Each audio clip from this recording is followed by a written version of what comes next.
The Carleton College Convocation program is a weekly lecture series that brings fresh insights and perspectives from experts in a variety of fields. The program has a rich history dating back several decades. The selected convocation speakers assist the liberal arts mission of centering thoughtful conversations within education and beyond. Good morning, everyone. I'm Chloe Brennan, a first year here at Carleton, and one of the many afflicted by an addiction to the New York Times game Connections. Wyna Liu, the legendary puzzle maker and artist based in New York City, is to thank for that.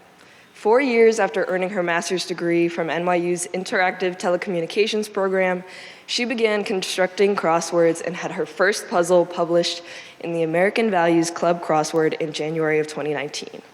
She then joined the New York Times in 2020, and after Connections was approved in 2023, she became the editor in charge of bringing it to life. In addition to her editorial roles, she also designs incredible jewelry and sculpture using digital foundation techniques. Through both art and puzzle making, Wyna displays her passion for creating the multifaceted. Her story is an inspiring one that reveals how valuable it is to take your passions, what you love, seriously. So, without further introduction, please join me in welcoming Wyna Liu to Carleton College.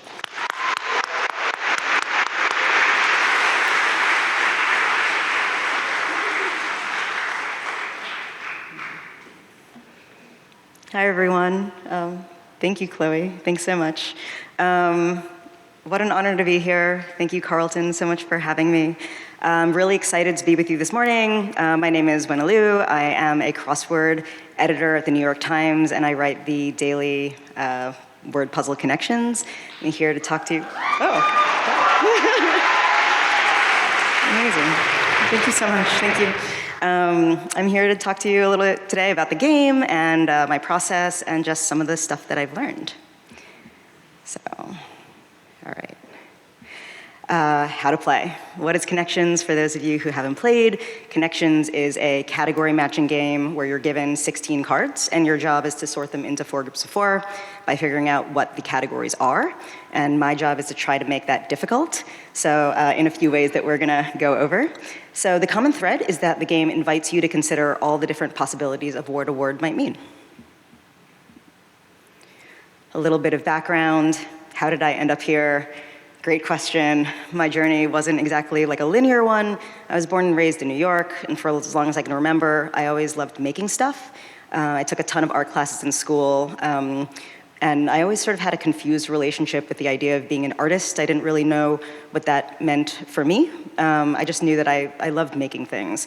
Like, I took a bookmaking class in high school, and would go to the hardware store and just try to make books entirely out of stuff that I found there on the shelves.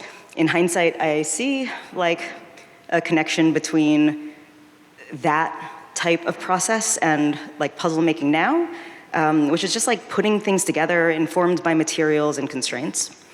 So I went to Oberlin College, so shout out to great liberal arts education, where I majored in studio art and East Asian studies. Over the years, I've had many jobs. I've worked for my parents' radio business. I taught yoga for many years, right up until COVID. I taught after school at a makerspace. All the time, I'm working on personal projects, taking art classes when I can. I went to grad school at a program at NYU called ITP to study interactive art, which was really incredible. And there I ended up falling in love with fabrication. I spent all my time in the shop. So I sort of come to understand that maybe it wasn't so much the desire to make art, but the act of, again, putting things together that really fascinated me, almost as a way of trying to understand those things better for myself.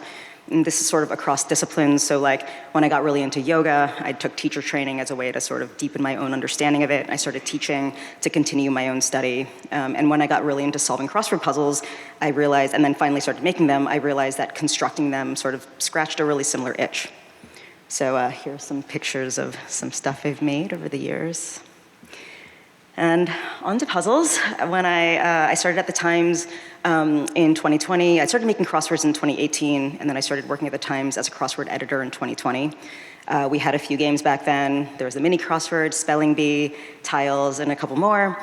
But everything really changed in 2022 when the Times acquired Wordle from Josh Wardle, and that really was a pivot towards new games. So we brought on an incredible new games team, created pipelines for brainstorming new ideas and developing them, and a green light process that evaluated them. And so one of those was a game jam, which is this multi-day informal sort of hackathon type event where members of the games team form groups and then they kind of brainstorm, prototype, ideas for new games and new features for existing games. And so that's how Connections was born. Connections was pitched by my brilliant colleagues, Katie and Juliet, after it went through the Greenlight Committee and the Greenlight process, and they decided they wanted to release it publicly as a 60-day beta trial. My editorial director gave me a call and was like, asked me if I was interested in writing the daily boards for the game. So I said yes, this sounded really fun. So I got really lucky. It turns out that my experience making crosswords is extremely relevant to making connections. Has anyone here solved a bunch of crosswords before? Any crossword solvers? Cool, I see you, great. So like for you know that like the same words come up over and over and over again in grids. Like these, especially these like 4-letter vowel-heavy words, we call them crosswordese because they appear so much more frequently in crosswords relative to in real life because of their friendly letter patterns. So like it's the job of the crossword maker to write clues for these same words to try to convince the solver that we're talking about a different word this time, but it's really just like Oreo or whatever. So like thinking of all the various possible angles to describe the same words is essentially our bread and butter. So if that sounds familiar for connections. On the left of that slide are some of the different possible angles for, for example, the word Eve, right? These are different things about that word that you might want to use when you're writing a clue. And on the right is a screenshot from the database xwordinfo.com, which shows some of the different clues that have for the word area, which has appeared in the Times puzzle over 600 times. So, a little bit of behind the scenes about the game. When I first started working on this assignment, I had the same question that I still hear, which is like, are you sure about the format? Like, what is up with the 4 groups of 4? When you solve 3 categories, you're left with the last category, it's a gimme. And so I was convinced there was a better way. So I mocked up some different versions with different group sizes that involved fake cards so that like, there's a scoring system. If you found the fake cards first, you would get a bigger score or whatever. And so my colleagues tested it and very graciously were like, no, we like the original one better. And they were right, and I quickly came around. And so I've come to love it, really, the format as an opportunity to take more liberties with that last category. Since it's given to the solver after solving 3, I see it almost like a standalone extra puzzle. And that sort of became the editorial principle behind the purple category and its use of wordplay. So it was really cool to see like some of the other processes like behind picking the name for the game. It was very obvious to me that the name for this game should be groupthink, but I think people thought that was like too negative or something. I thought that I liked Matchbox. I thought that was cute. I'm obsessed with merch, so I was like imagining these like little matchboxes with a logo on it. But we already have a game called Letterboxed, so that like that wasn't going to go. Grouper was also suggested, and our amazing puzzle designer Heidi designed this like grouper mascot, this grouper. And just imagine the grouper like hanging out with Beatrice, the spelling bee. It's very adorable. And so they ended up with Connections, which makes a lot of sense. Can't argue with it. It's a great name. So it was very neat to see the design considerations also that went into choosing the colors for the categories. There was talk about maybe like, oh, should the colors reference a heat map, like going like cool to warm. Maybe it could be like a traffic light pattern, like what's that sequence of colors. I just really love what they landed on, the yellow, green, blue, purple, which is actually the colors as they appear in the rainbow order, in like Roy G. Biv order.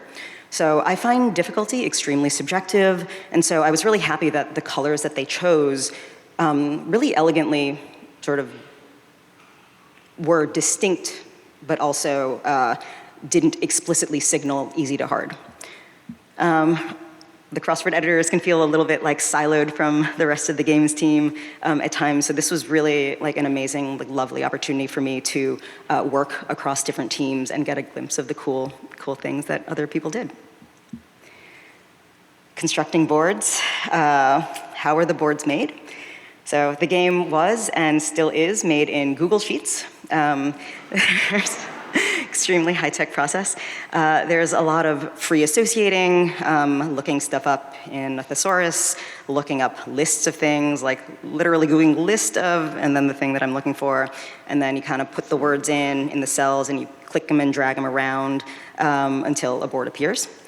When I first got the assignment, I started banking as many categories as I could. I had a notebook, I had a spreadsheet, and the idea was that I would have, a bunch of categories with some notes saying that, okay, this can, belong, create a nice mislead with this other category, and then when it's time to construct the boards, you kind of grab them and assemble them that way. I quickly realized that that was not really a great way to make a board. The boards, for me, work really best sort of made, individually from scratch based on, whatever you want to build the board around. And that gives the best, like the most plausible relationship between, the words and the categories in that board. So I learned like a few different ways to create challenge in the game. I think the most obvious one is overlap. So, if you have a group of, the category is fruit, and you have four fruits, and then you have kiwi, which is in a different category of birds, right? So that's an example of that. We can also look at some of the others. So there's a trick in crosswords where the first letter of the first word in a clue is capitalized, and that is like a great place to hide proper nouns. So if you imagine a clue in a crossword puzzle, Big Apple figure, the answer could be Steve Jobs, right? So the hope is that because the B in big is capitalized, you read Big Apple as in like New York City. Connections is also great because it's all uppercase, so you can really hide words in there too. I learned it's best not to mix these trivia categories with like tricky wordplay because you ideally don't want solvers to get stuck if they don't recognize the reference. In those cases, the trivia category will be purple. So these are all examples of purple boards that I've run. I don't know if anyone wants to try to guess the categories on the upper, starting on the top, Honey, Hero, Someday Fantasy. Does anyone know? Want to try to guess what that category is? Yeah. Excellent. There, Mariah Carey, #1 hits. Okay, next we got Oasis, Blur, Pulp, and Suede.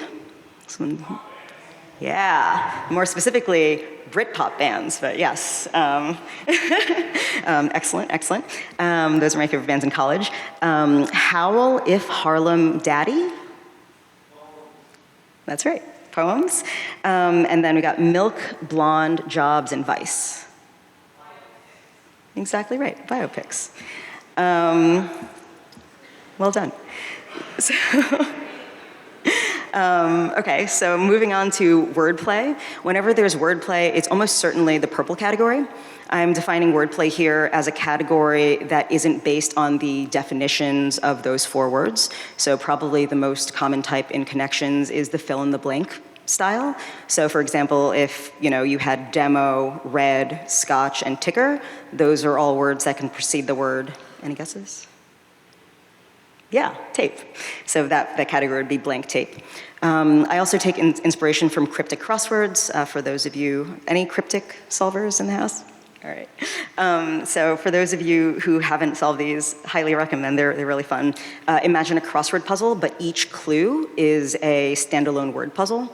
And they're based on wordplay types like anagrams, homophones, letter additions, letter deletions, reversals, so a word goes backwards, hidden words, words hidden in other words, things like that. And so some of these cryptic-inspired categories are up here on this slide, and the wordplay types are in parentheses. So if anyone wants to guess the first one, eon, ether, net, and toe, yeah. The anagrams of numbers 1, 3, 10, and 2. The second one, I'm not going to read it because that would be... Yeah, exactly. And then the third one's a little bit tricky because it mixes trivia and wordplay, but Apollo, Candles, Fantastic, and Samurai, it's a deletion. Yeah, that's right. Yeah, so it's movies minus numbers. So as a side note that you can see, the numbers are, so it's Apollo 13, 16 Candles, Fantastic Four, and 7 Samurai. So in this category, the number is removed from the beginning of the movie title twice and the end of the movie title twice. So usually if there's a difference like that, it's best to sort of split them 2 and 2 or have all of them be removed from the beginning or all of them being removed from the end. Okay, so moving on to drib, flow, read, and tang. Backwards animals, yeah. And then we have bassinet, harpoon, ooh, I got a lot of trouble with this one. Bassinet, harpoon, cellophane, and organism, hidden word. Everyone knew that one. Really, really excellent, excellent, that's right. So now we're coming on to fake categories. This is where it seems like there's a category on the board, but there isn't. So I think the first time that I did this was with Jordan Peele movies. So there was like Nope, Us, and Get Out. And my hope was that solvers would be like, where's the fourth? But there was no fourth, he'd only directed 3 movies. Other examples are like Powerpuff Girls, Ways to Cook a Steak, the New York Times Games. It's also fun to sort of combine like wordplay with these fake categories. So there's, sometimes there'll be a group of anagrams, but it's not an anagram category. Also, there's one like starting with US coins, Pennywise, Nickelodeon, Dimension Quarterback, also not a category. I feel like some of those traps are fairly niche, but my hope is that they might challenge some of the expert solvers. I was particularly proud of a board that had Scarlet, Green, White, and Peacock, which are all Clue characters, and also Peacock, Prime, and Paramount, which are streaming services, but neither of those was a category in that board.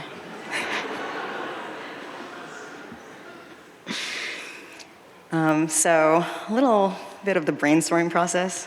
It's a little messy. So let's say I wanted to make a board with Carleton in it. It's a great idea. So there are a few ways to go. I feel like the most obvious one is to include it in a category of colleges and universities. So, you could imagine like Reed, Bard, Rice, Brown. Those are great choices because they all have different meanings. Or Carleton also sounds like a character from Fresh Prince of Bel-Air. I'm not sure if anyone remembers that show. So it's like homophones of Fresh Prince characters. And you have Uncle Phil, P-H-I-L, could be F-I-L-L, Phil. But I feel like that was all I could think of for those. Fresh Prince characters plus a letter. Okay, now we're getting kind of out there.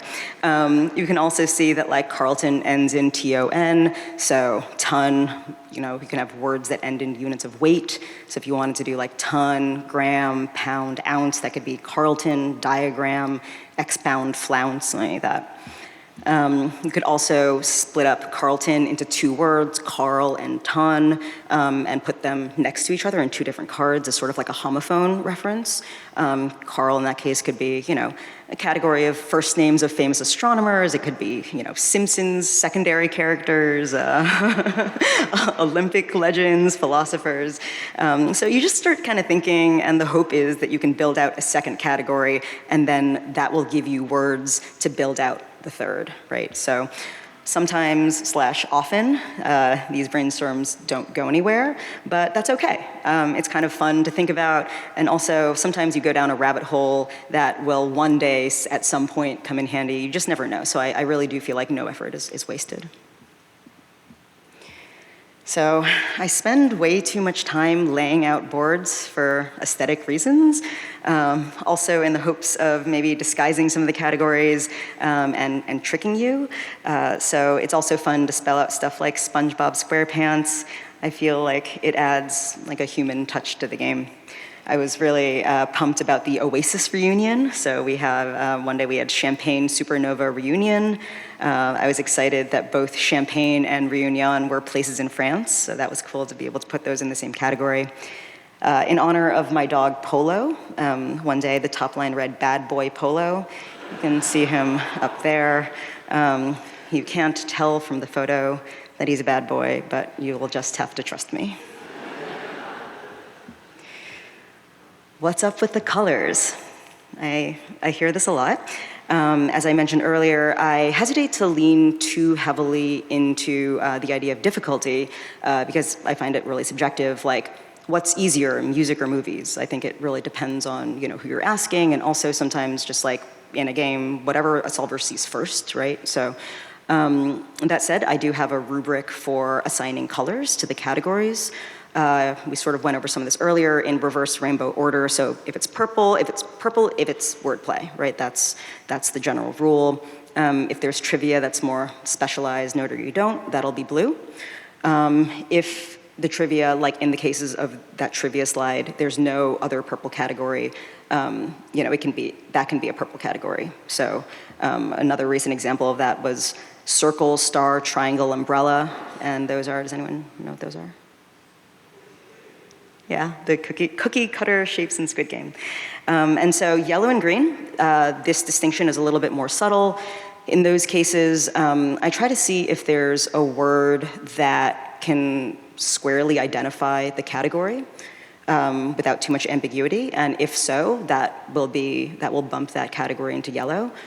More ambiguous words, like words with multiple meanings or words whose like parts of speech are not immediately clear, those will be green, or like if it's not clear, if they're synonyms, but it's like kind of harder to see that they're synonyms, that'll be green. So it's pretty subtle. It's not really a science. I assign the colors, they go out to our testers, and then one of the questions that they respond to is, did the colors match your experience? And if there's a consensus for a change, if a bunch of them are like, yeah, this, like swap this, then I'll make the change. So a breakdown of a couple examples. So in the first, I'm not sure, can you read those words? I don't know if it's too small, but in the top example, we have dewy, fresh, glowing, and smooth. Those are all synonyms and all sort of obviously adjectives, so I felt like that was a good yellow, while the green category, matte, mop, tangle, and thatch, are also synonyms, but they're words that have different meanings in different contexts, and they're also harder synonyms to spot, so that was green. Dickens characters is a pretty clear blue, and then blank chain being the fill in the blank is purple. The second example is a little bit more subtle. The yellow words are synonyms and adjectives, and I guess foul, rank, and even sour can read sort of nouny in the right context, but like in the green category, level, stable, and uniform I think are nounier, even though they're all still adjectives. So that was the reason behind that call. Blue, again, is trivia, video game ratings, and purple here isn't wordplay, but it does require the solver to identify a quality that the four words have in common. So, which I think is just generally a little bit trickier to do because I feel like the mind tends to look for definitions first. So there's like an extra sort of jump. So here, the category is extra tricky because there's a joke. And the category is things with layers, and it is earth, onion, Photoshop. So a little trivia, you have to know that Photoshop is layers, and henhouse. Henhouse interprets layers as ones that lay, like hens. Okay. So in this case, the hens lay eggs. So that extra layer really made this category a purple. To make it worse, I originally had ogre in there based on the quote, ogres are like onions, they have layers, but too many testers complained and they were right, so. The amazing data journalists at The Upshot who created WordleBot and ConnectionsBot published a chart at the end of last year that showed the colors that were solved first on average based on 6 months of information over millions of games. And they reported those findings, and they thought that the first board that people solve first is a good measure of like which color is the easiest. And the header for that little section was, connections difficulties are well calibrated.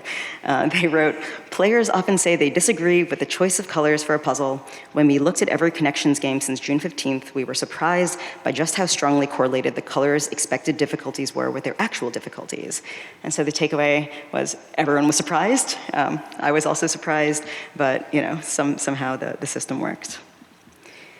I also wanted to give a quick glimpse into the editing process from the start of the game in June 2023 all the way up to the end of last year when he went on paternity leave. My editor was Joel Fagliano, who is our lead puzzle editor on the crossword side. He's the creator of the mini all-around genius. He would solve the boards at the end of every week in the Google Sheets and leave his notes. Most of the time, he'd write GTG, short for good to go, or maybe he'd have a suggestion about swapping out a word or tweaking a category name. The notes on the left were about the category that we saw earlier in the wordplay slide, words beginning with stringed instruments. That was the original title. The original 4 members were bassinet, cellophane, harpoon, and violet, which hid viol. Joel wrote, "Ooh, nice one. Viol is pretty crazy obscure, so I think you might lose people with that. Still, I don't mind broadening to instruments and doing organism." So that was his suggestion. So he changed violet to organism and the category beginning with stringed instruments to beginning with musical instruments. I feel like I did see organ. I really loved the idea of making them all string instruments, so I was a little bit, I liked that, and he was just like, you gotta let that go, and so it's good to have an editor. Another one up there is just, changing the category name from notion to sneaking suspicion. He says, I see what you did here and I didn't fall for it.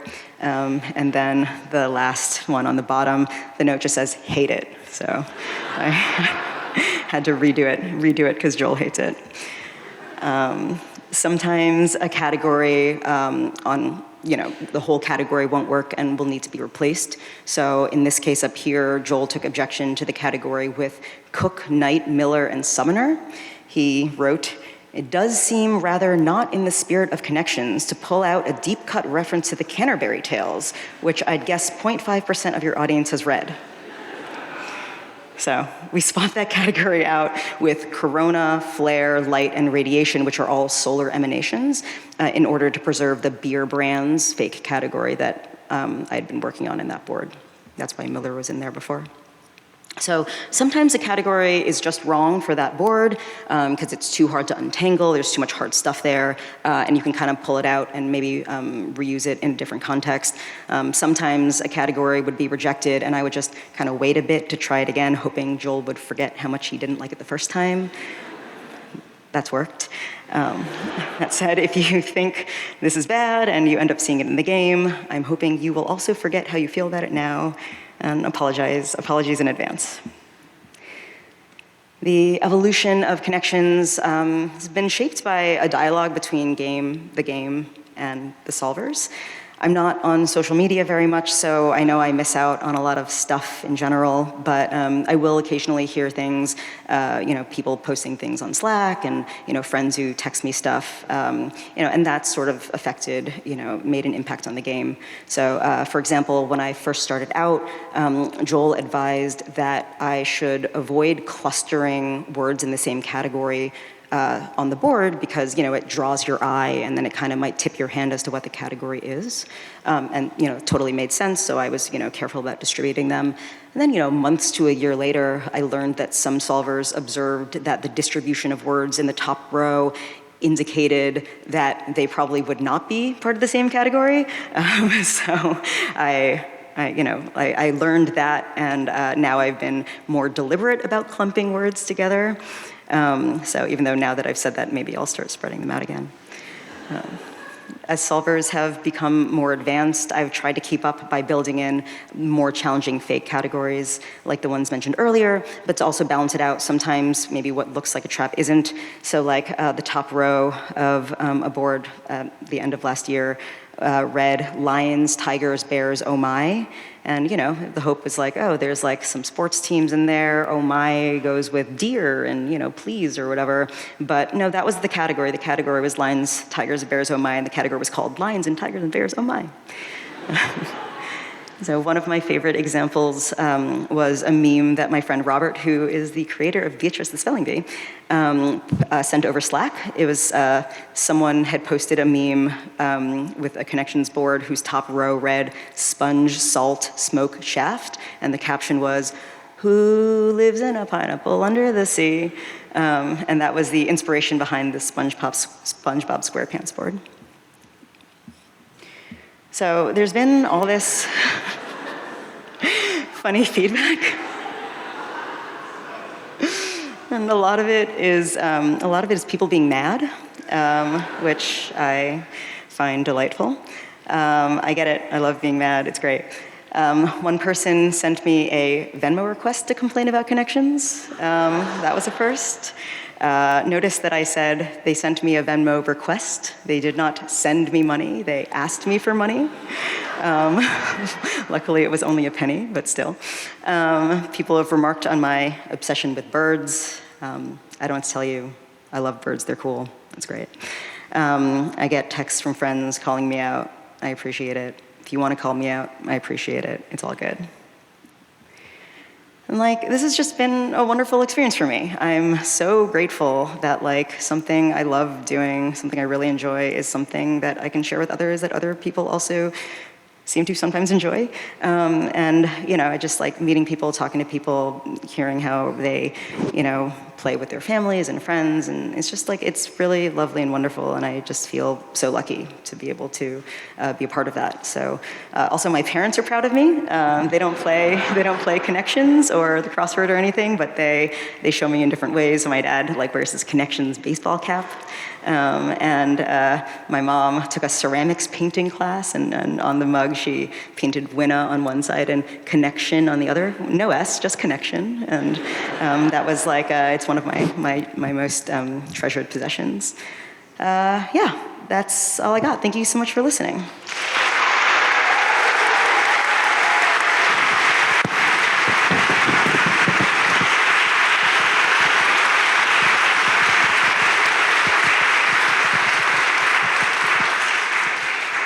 And thank you, Wyna, for being here with us today. Also want to thank, first off, I have to mention that apart from our mandatory convocations, I believe this one just set the record, if I was not mistaken, 560 people.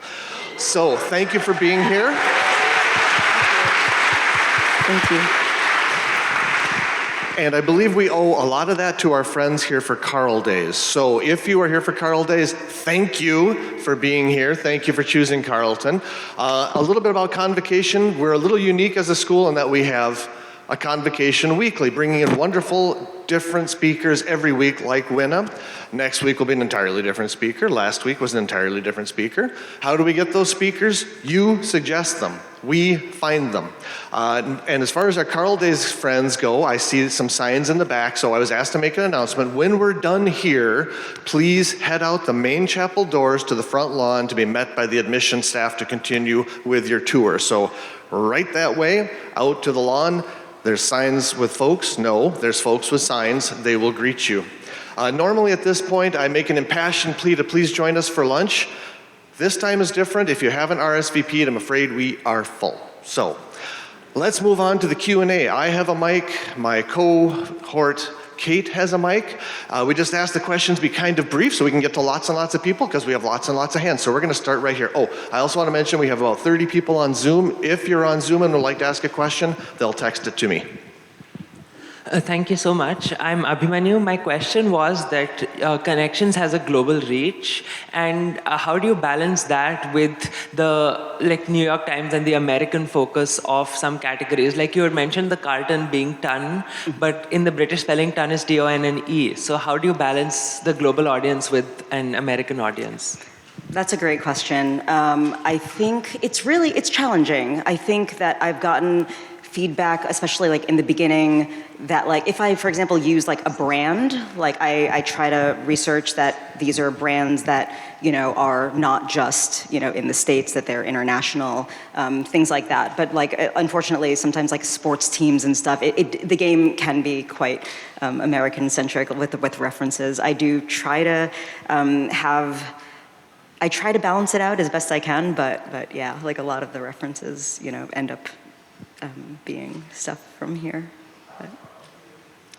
I had a question sort of along the who hurt you vein, but sometimes there's ones with weird symbols, Greek symbols or mathy things or whatever. And I know sometimes when I open that, if it's the first thing I'm doing in the morning, it's well, how am I supposed to make sense of this? But what's your process or what inspires you to do those trickier connections? Yeah.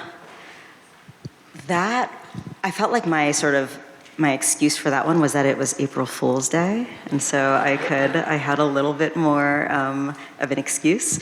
I try to do like, I think that like part of the fun for me is, and I feel like this is sort of the evolution of the game, at least for me, and maybe I feel like also maybe for the solvers, which is that like, the definition of what a category is has expanded since the game started, and I just want to keep kind of seeing where that goes. I think maybe that's part of the fun, just like what is a category and like what kinds of things can you put in there, mixing different like vocabularies and stuff and types. So like I think that's my attempt to try to go into that territory a little bit.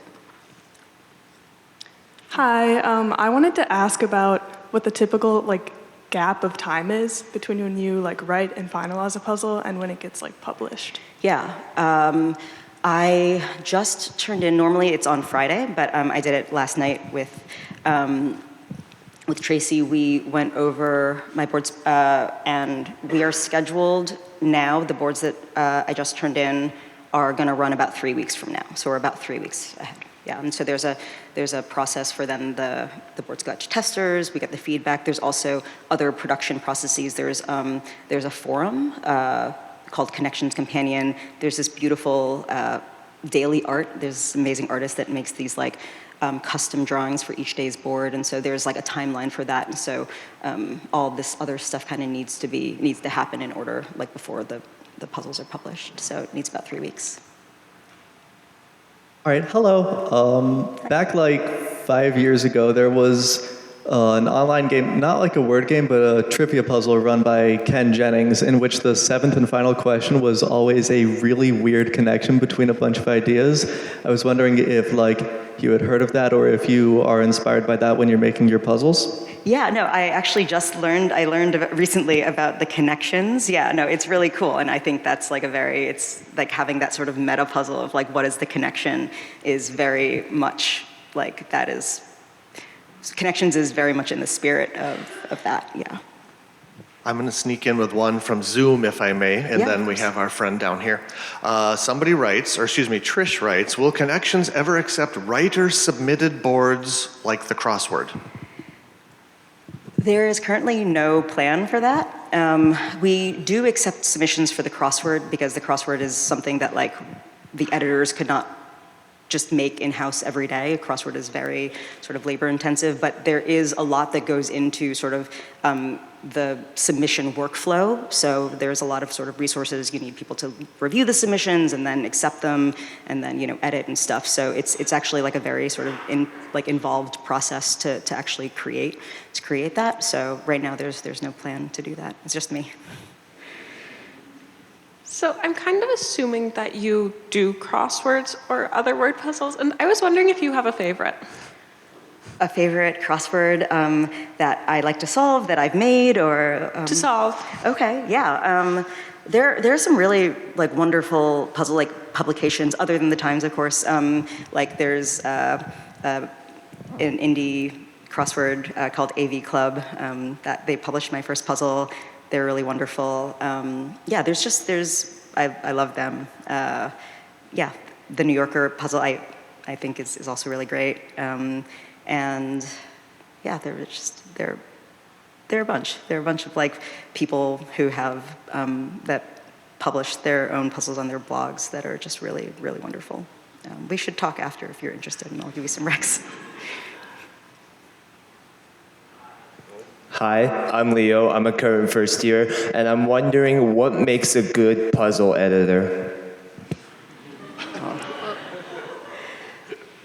I think I'm remembering like advice that Joel gave me. He's always like, put yourself in the solver's shoes. So I do think that there is something, like one thing I've learned, you know, I've been at the Times almost 5 years now. One of the things that I have learned is that like the editing style is not going to be the same as just your own taste, right? Like the stuff that you like is not really the guiding principle, right? So you have to consider the venue that you're working for, right? You have to consider your audience, which is different from publication to publication. So I think really being mindful of like who is the solver in that case, which is definitely different. And also it's like, who is the constructor? Whose work are you editing? And so it's a balance of like preserving the constructor's original voice, their intention, while also trying to like, you know, make things like house style, you know, for the times difficulty, day of the week difficulty, things like that. Those are all considerations that I think, you know, it took me a while to sort of like understand how to balance all those things with, for example, my own taste in what I would write as a puzzle maker, so, yeah. Hi, I'm wondering like what a typical day or a typical week might look like for you, because obviously there's connections every day, but presumably you're not working every day. Like, I don't know, I'm wondering like if you ever get writer's block and like how you deal with that and just like your general process. Thanks.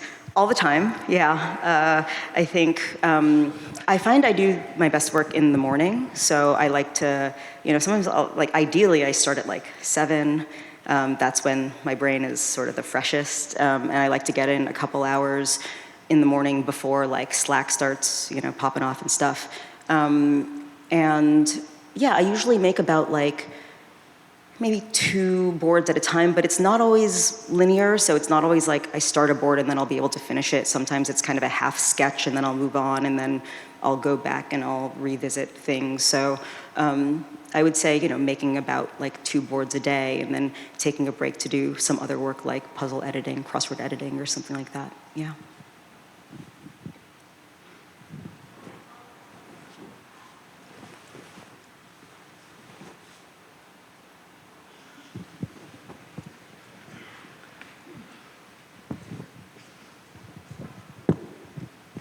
Hi. Okay, so my question for you is, do you have another game in the works? Do I specifically, or? Maybe like some spoilers. There is, I think it's either now or like very soon, the newest beta is about to be released, but it's geo-locked in Canada. So if you have any plans to go to Canada, you can play it. It's a logic game called Pips. Am I allowed to say that? I hope so. It's with dominoes, yeah. I'm gonna sneak one in from Zoom again because I really like this one. Amazing talk, love your dog photo. What makes him a bad boy? Thank you so much for asking. I feel like the best thing here is I could show a video. I wish I could project it on this for everyone to see, but I'll just describe it to you. I come home one day and there are feathers everywhere. And I'm like, where do these feathers come from? And so Polo is just sitting there and is like, the tip of his tail is kind of wagging and he's kind of looking around like this. And it's just like, very obvious there's feathers literally in his mouth and in his nose, and he's like breathing and the feathers are like vibrating. And I'm like, oh, who did this? Who did this to my pillow? It's Polo. But then I justified it. I was like, okay, you know what? Like he likes to dig and nest, and you know he does that, and he's actually, you know, ripped some, you know, he doesn't do it intentionally. That's just, I think, a normal behavior for dogs, animals, or whatever. So I was like, I'm not gonna, maybe he wasn't being bad in that case. It just, you know, so I cleaned it up and, you know, it was like, that was okay. And then I put all the feathers in a bag and I tied up the bag and then I like left the bag in the corner to take out. And then I went out for a bit and then I came back and feathers everywhere. It was just like, oh, he found the bag and he chewed up the bag. He wasn't nesting this time. And there were feathers everywhere, and that's when I knew that I was just making excuses for the dog. Great question. Hi. Do you ever worry about running out of ideas? Literally every day. Every day, I'm like, is that the last idea I'll ever have? Let's find out, I don't know. One thing I have found though is like, you know, you sit down and you work, right? You sit down and sometimes you have no ideas and you have writer's block and you're like, well, it's got to get done, and you sit and you work, and then an idea will come. Like you will like, but like I've been both, I don't know if this is, I think this is encouraging, not discouraging, but it's like, if you stick at it, and so far so good, like you stick at it and you look at stuff, something will come. It doesn't, it's like, I would love it to be like, oh, like, I look everywhere and it's like a beautiful mind and I see like patterns and categories kind of come to me or whatever, but like, it's not like that. And like, that's good, it's good, you just have to, yeah. Hi, I was wondering how you balance with the trivia questions and with questions in crosswords, thinking about age demographics with references. Yeah. So there's a couple of ways. That's a really excellent question. So generally, my principle is that like I don't think there will be I think that like not every puzzle will be for every solver, but hopefully like, through the course of the week, you will have, kind of a better balance. But that said, within an individual puzzle, if, for example, it's like, a very fresh, young constructor with a lot of like, kind of fresh, new, like zippy entries that might be unfamiliar to like older solvers or whatever. One thing we do is we try to make sure the crossings are fair. So the answers that cross them are, clued a little bit more straightforward, a little bit more like general knowledge. So that's one tool that we have to, use the crossings for the crosswords. And just try to balance it out with the rest of the clues in the grid. Have there been any memorable cases where the public reaction to a board is really not what you were expecting it to be, either positively or negatively? I feel like the whole response has been very surprising to me on the whole, and very exciting and wonderful. But yeah, I think that because I'm not like super online, I don't actually like, I feel like if I get a lot of emails, that'll be my kind of barometer that like something's happening. And I thought people would be madder on April Fool's Day. I thought that like, I intentionally, I was like, I'm gonna stay extra offline today. I think it was okay. So I was pleasantly surprised that day. Thank you so much for coming to talk to us. I was wondering, will we ever get a way to look at our previous guesses in the middle of the game? Oh, great question. Yeah, I don't know. Would that be helpful? Okay. I'm gonna play this for my team and see what they say. Yeah, that's. I think it doesn't allow you to make the same guess twice, right? It will like not at least ding you for that. But yeah, no, that's a good call.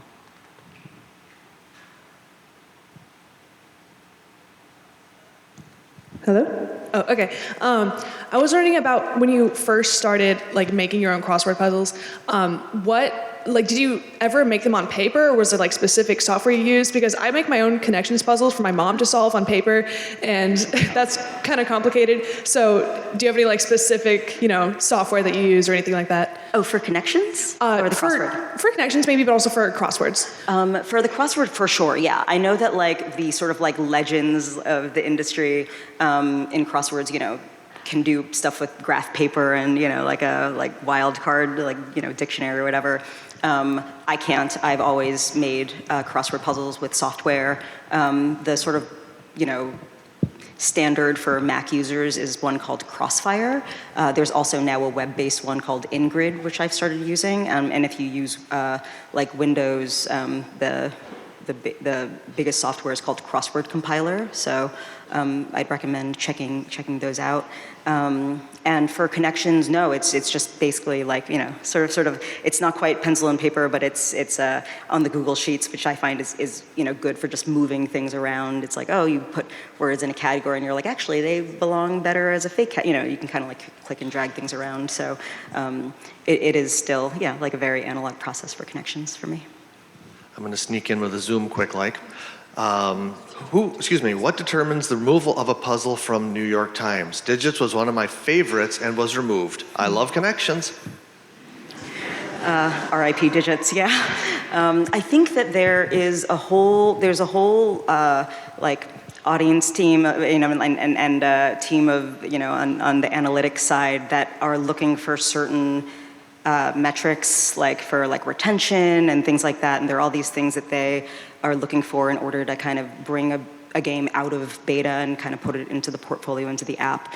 I am not sure what those things, actually, so my answer is sort of like, I personally don't know. I think that like, I understand that there are sort of like things that they want to see, because to continue a game, it is also like requires a lot of resources on the engineering side and editorial, things like that. So, so yeah, I know that a lot of people are very sad about digits.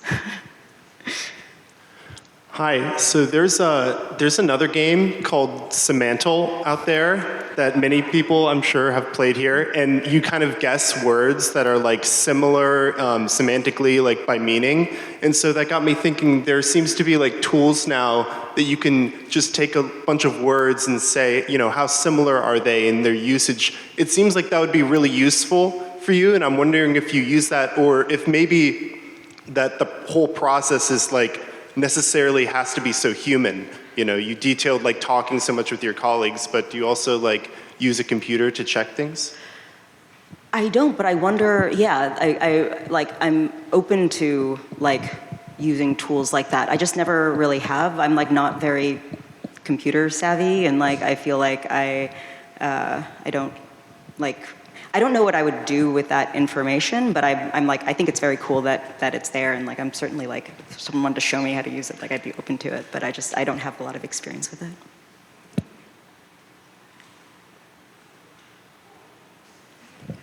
Hi, I'm very impressed with your work, and I think you have really cool ideas, but I was wondering, do you worry about like artificial intelligence taking this job?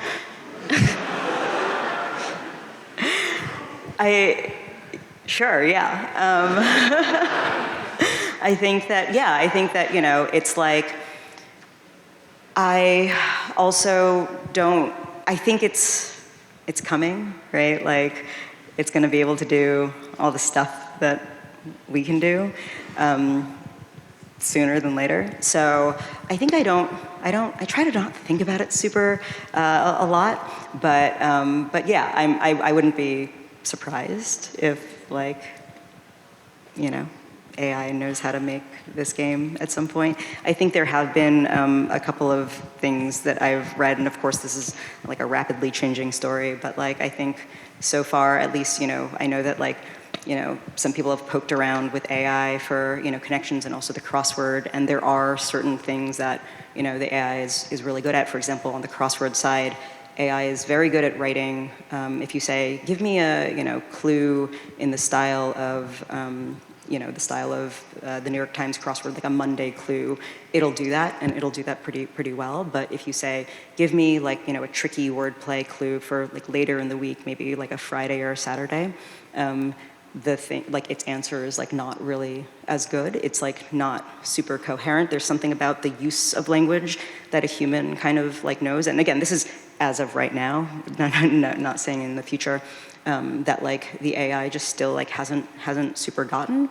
I remember Joel writing a piece about that and being like, so we're safe for another day. But yeah, no, I think, and actually someone got me a book that was like a bunch of connections puzzles, and I knew it was from AI because I looked through it, and like a lot of the, like I looked in the answers in the back, and they were like categories that I had written. Like one of them was like bands minus numbers, which is an early category that I wrote, and it was like, I forgot what was in it, but it was like Pink Floyd or something, that, you know what I mean? It was like bands that like don't have numbers in them. So I don't know. Again, maybe safe for another day, but to be determined. Okay. It's been shown some kinds of games can boost specific kinds of cognition. Like if you play lots of chess, you're good at thinking 3 steps ahead.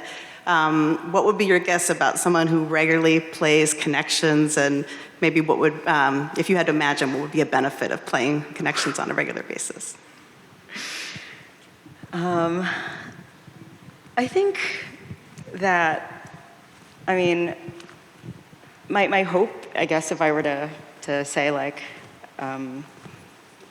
best case maybe is like, I think it's a game that sort of like rewards flexible thinking.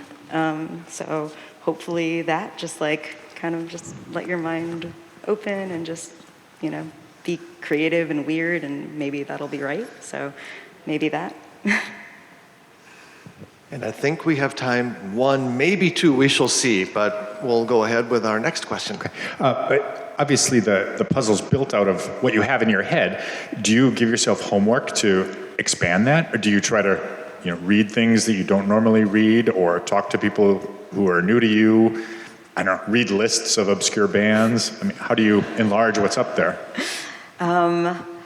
I don't intentionally, although that does sound like that sounds good and fun. I think usually, maybe at this point, it's like when I'm working on something, maybe the thing that does happen is if I do happen to be like reading a news article or whatever, like reading something, you know, you can see a word and you're like, oh, if you swap these two letters, it kind of makes this other word, you know, and you kind of like tuck it away for later. But I like that idea of kind of like going on some kind of like fact find, you know, sort of like seeing the world with that lens. But I haven't done that, but I'll give it a try. Okay, we're going to squeeze one more question in, and you get it. So frequently I find myself after a string of wrong guesses on one life. So what are your tips and tricks? Do I go with the most obvious one, a less obvious one? How do I avoid failing? The hardest question for last. So I think, okay, I have some tips. I'm not sure they work if it is your last guess. So let's rewind a little bit, and maybe they do. Okay, so here are my tips. I think it's helpful to say the words out loud, because sometimes you will realize that a word has more than one pronunciation, or maybe there's a homophone or something like that. Sometimes I just feel like saying them out loud could be helpful. Another one is, it's like if you see 5 things that belong in a category, I would advise not to guess which 4, because here's what's going to happen, right? Even though, so you guess 4, it says maybe 1 away, right? You know the 5th one, but you don't know which one doesn't belong yet. So what I would do is instead you kind of take note of those things and then just kind of like turn to something else, try to find another category, take stuff off the board, and hopefully that will clarify one of those 4 things will go somewhere else, and then you can know where to slot the 5th one in. Any more tips? I think if it's the last one, Yeah, if you see like a word that like, you're like, what's this word? I don't even know what this word means. Like, what's this doing here? Maybe you don't need to know what it means. Maybe. Maybe you do, but like sometimes, you know, maybe there's like a wordplay thing going on. Look at the word. Does the word have another word in it? Does the word look like a different, you know? So yeah, if there's like a really weird word, doesn't belong anywhere, you don't know what it means, maybe something funny is going on. And on that, we need to conclude. Thank you so much for being with us today, Wyna. Thank you all for being here. We'll see you next week.